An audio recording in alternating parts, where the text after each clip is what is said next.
महाकाल की कावड़ यात्रा की कहानी। महाकाल के भक्तों में कावड़ यात्रा का विशेष महत्व है।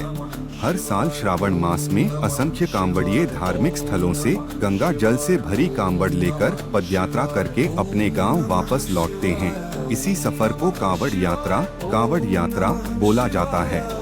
ऐसे ही महाकाल के एक भक्त भोलाराम ने सावन माह के प्रथम सप्ताह हरिद्वार से जल लेकर बाबा विश्वनाथ वाराणसी की तरफ पैदल यात्रा प्रारंभ करने का प्रण किया। यह कावड़ यात्रा आज तक की सबसे लंबी दूरी की यात्रा बनने वाली थी। भोलाराम के इस ऐलान से आसपास के गांव में खलबली मच गई, क्योंकि भोलाराम शारीरिक तौर पर ज्यादा मजबूत नहीं था, लेकिन फिर भी उसने इतना बड़ा संकल्प कर लिया था कि अब उसका कोई साथ दे या ना दे, वह कांवड़ लेकर अकेला ही जाएगा। भोलाराम की कांवड़ सजाने के लिए कई गांवों के लोग उपस्थित हुए थे। सभी भोलाराम का उत्साह बढ़ाते हैं। हालांकि भोलाराम को अपने महाकाल पर पूर्ण विश्वास था, इसलिए वह इस कबाड़ यात्रा के संकल्प को छोटा ही समझ रहा था। दरअसल वह पहली बार महाकाल की कावड़ यात्रा में हिस्सा लेने जा रहा था और उसे अंदाजा भी नहीं था कि इस सफर में कितनी परेशानियां होने वाली है। भोलाराम अगली सुबह अपनी कावड़ यात्रा अकेले ही प्रारंभ करता है। आसपास के गांव से कई भक्त भोलाराम को देखने पहुंचे थे, लेकिन कोई उसके साथ यात्रा में जाने को तैयार नहीं था, क्योंकि सभी भोलाराम के संकल्प की कठिनाई को भली भांति समझ रहे थे। भोलाराम धीरे धीरे कदम बढ़ाने लगता है। भोलाराम की कांवड़ का वजन लगभग 70 किलो था, जो कि उसके शारीरिक वजन से 10 किलो अधिक था। भोलाराम कुछ ही दूर आया था कि महाकाल उसकी परीक्षा लेना शुरू कर देते हैं। भोलाराम की कांवड़ से पानी टपकने लगता है। भोलाराम पानी की मटकियों को चेक करता है तो उसे एक मटकी में छोटा सा छेद दिखाई देता है। भोलाराम मटकी का छेद बंद करने की बहुत कोशिश करता है, लेकिन उसके पास ऐसी कोई वस्तु नहीं होती जिससे पानी की धार रोकी जा सके। वह महाकाल का नाम लेकर आगे बढ़ने लगता है। अचानक उसे रास्ते में एक मजदूर दिखाई देता है, जो रोड बनाने के काम में लगा हुआ था और वह आग के पास खड़ा होकर डामर गर्म कर रहा था। भोलाराम को तुरंत तरकीब सूझी। वह मजदूर के पास जाकर थोड़ा सा डामर लेकर मटकी के छेद में लगा देता है और डामर लगते ही पानी टपकना बंद हो जाता है। भोलाराम मजदूर को धन्यवाद देते हुए आगे बढ़ जाता है। समस्या का समाधान होते ही भोलाराम का उत्साह दोगुना हो गया था और उसकी यात्रा की गति बढ़ चुकी थी। 4 घंटों की यात्रा होते ही भोलाराम बहुत थक जाता है और रोड के किनारे एक पेड़ के पास बैठ जाता है। भोलाराम अपने साथ कुछ खाने पीने की सामग्री रखकर लाया था, जिसे निकालकर वह खाने लगता है। खाना खाने के बाद भोलाराम को नींद आ जाती है और वह पेड़ से टिककर सो जाता है। उसी सड़क से 2 राहगीर गुजर रहे होते हैं। अचानक उनकी नजर भोलाराम पर पड़ती है। वह पेड़ से टिका हुआ सो रहा होता है और उसके बगल में एक थैला और कांवड़ रखी होती है। ये दोनों राहगीर आदतन अपराधी थे। भोलाराम का थैला चोरी करने के विचार से दोनों उसकी तरफ बढ़ने लगते हैं। भोलाराम के थैले में कुछ पैसे और उसके यात्रा में उपयोग होने वाली जरूरी वस्तुएं रखी हुई थी। दोनों राहगीर जैसे कि भोलाराम का थैला उठाते हैं, दहशत से उनके पांव कांपने लगते हैं, क्योंकि थैला उठाते ही भोलाराम के सर के ऊपर एक बहुत विशाल सांप फन फैलाए खड़ा हो जाता है। सांप को देखते ही थैला छोड़कर दोनों दुम दबाकर भाग जाते हैं। भोलाराम को सोते हुए पूरी रात गुजर जाती है। उसे इस घटना की भनक तक नहीं लगती और जैसे ही वह सुबह उठकर देखता है कि उसका थैला थोड़ा दूर पड़ा हुआ है, उसे समझ में आ जाता है कि किसी ने चोरी करने की कोशिश की थी, लेकिन उसे ताज्जुब होता है कि चोरों ने थैला छोड़ क्यों दिया था। भोलाराम तुरंत थैले में अपना सामान देखता है। उसे सभी चीजें व्यवस्थित मिलती है। वह अपनी नित्य क्रिया करके कावड़ यात्रा पुनः प्रारंभ कर देता है। भोलाराम को महाकाल की यात्रा में आनंद आने लगा था। भोलाराम को रास्ते में कांवड़ ले जाते देख कई श्रद्धालु खाने पीने की वस्तुएं और पैसे उसे भेंट करते हैं। भोलाराम को सफर करते हुए 8 दिन गुजर चुके थे और अभी तक उसने आधा ही सफर तय किया था। रास्ते भर बारिश की बूंदें भोलाराम को थकान का एहसास नहीं होने दे रही थी। अभी तक तो भोलाराम को सफर में किसी खास परेशानी का सामना नहीं करना पड़ा था, लेकिन अब उलझना बढ़ने वाली थी क्योंकि बारिश तेज होने लगी थी। नदियों का जलस्तर बढ़ रहा था और अभी भोलाराम को रास्ते में कई नदी नाले पार करने थे।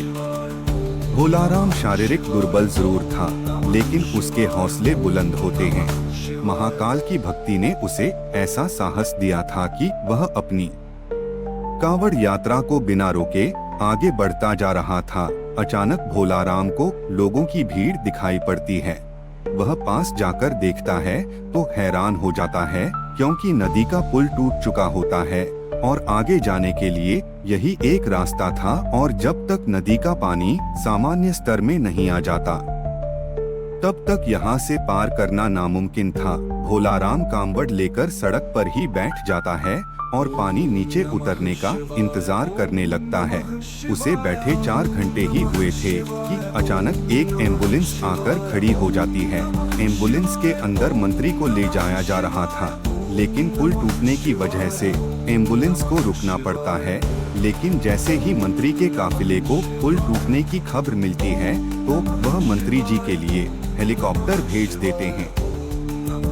हेलीकॉप्टर पहुंचते ही मंत्री जी के साथ साथ वहां बैठे लोगों को भी नदी के उस पार जाने का मौका मिल जाता है और उन्हीं लोगों के बीच में भोलाराम भी अपनी कावड़ लेकर हेलीकॉप्टर में बैठ जाता है और नदी पार कर लेता है।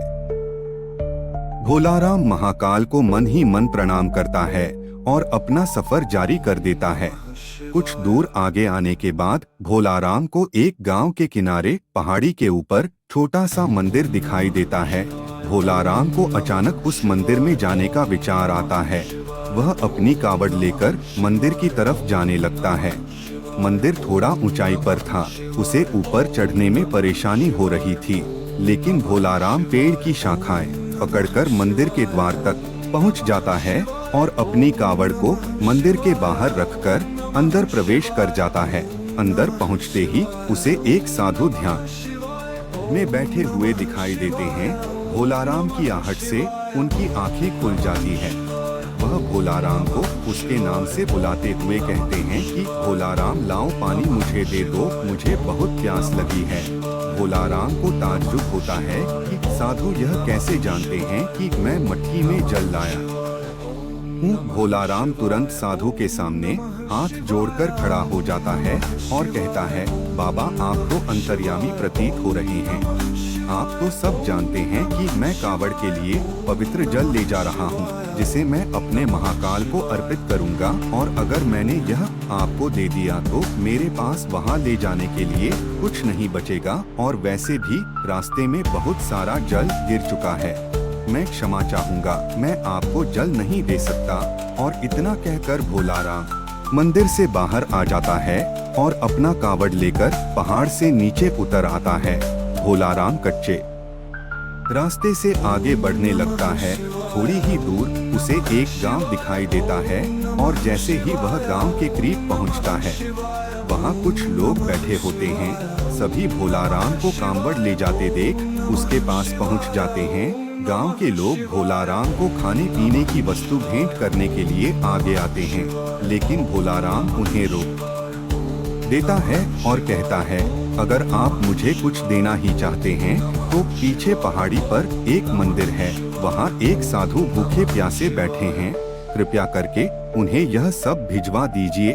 गांव के लोग भोलाराम को आश्चर्यचकित होकर देखने लगते हैं और कहते हैं, भैया यहाँ तो कोई पहाड़ी नहीं है, ये पूरा इलाका जंगली है और यहाँ पेड़ पौधों के अलावा आपको कुछ दिखाई नहीं देगा, जरूर आपको कोई भ्रम हुआ होगा। भोलाराम सोच में पड़ जाता है और कुछ देर के बाद वह कहता है कि मैं दावे के साथ कह सकता हूँ यहाँ पहाड़ी में एक मंदिर है, आप सभी मेरे साथ चलिए, मैं आपको दिखाता हूँ। और भोलाराम सभी को लेकर पहाड़ी को खोजते हुए चलने लगता है, लेकिन उसे कुछ दूर आते ही एहसास होने लगता है कि वह गलत रास्ते जा रहा है, क्योंकि काफी देर तक चलते हुए उसे पहाड़ी दिखाई नहीं दे रही थी और यह रास्ता भी उसके लिए अनजाना सा लग रहा था। वह गांव वालों से तुरंत कहता है कि आपके गांव आने का इसके अलावा कोई और रास्ता है क्या?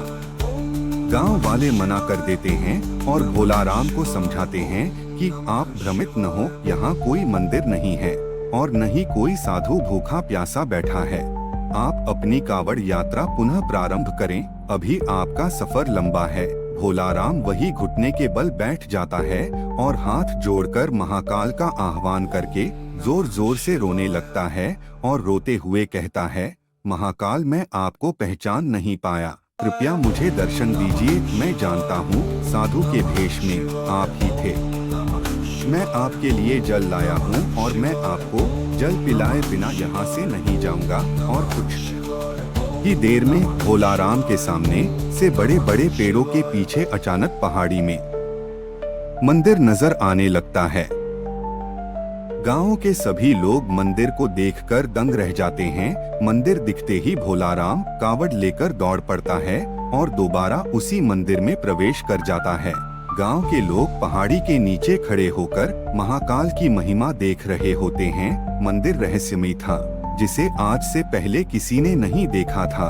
भोलाराम मंदिर के अंदर पहुंचते ही साधु के सामने अपनी कावड़ रख देता है।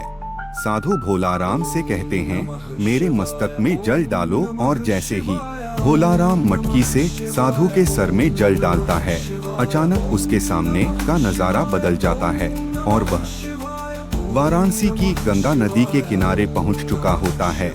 उसे कुछ समझ में नहीं आता, क्योंकि अभी यहाँ तक पहुँचने के लिए उसे 5 दिन का सफर और करना था, लेकिन यह सफर पलक झपकते ही पूरा हो चुका था। महाकाल की महिमा को वह समझ चुका था। भोलाराम की आंखों में आंसू आ जाते हैं और वह गंगा नदी के किनारे महाकाल के ध्यान में बैठ जाता है। भोलाराम की कावड़ यात्रा स्वयं महाकाल ने संपन्न की थी, जिससे भोलाराम का जीवन धन्य हो गया था। और उसकी कावड़ यात्रा पूरी होते ही महाकाल की कहानी गाथा समाप्त हो जाती है। जय महाकाल।